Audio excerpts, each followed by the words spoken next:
青少年精彩的舞蹈为合同杯歌舞大赛来宣传。今年的比赛进入第2届，期盼透过比赛，让青少年培养对歌舞的兴趣，增加因对歌舞的热爱，并展现自我。透过团队的合作以及同才的认同，目标一致，同心协力，一起向前。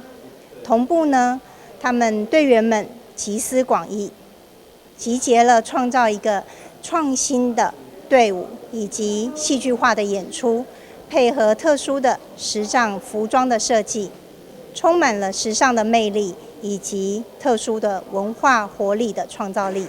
今年由 SFC 歌舞团协办，唔但评审阵容坚强，报名也相当踊跃。高中组有15支队伍，国中组有12支队伍。这次除了团体比赛之外，也搁增加个人比赛。同时，主办单位也借出奖金加奖品，相信比赛会相当精彩。非常谢谢合通基金会特别为青少年办了一个街舞大赛。那去年非常的盛大成功，那今年继续来办理，也希望大家能够一起提供青少年在暑假一个非常正当的娱乐，也希望大家一起来共同参与这一个街舞大赛。比赛将在7月16号登场，合通文化艺术基金会在东港也会办理艺术家奖训的签书会，到时欢迎有兴趣的民众前往台南文化中心来欣赏。台南新闻杨顺怀采访报道。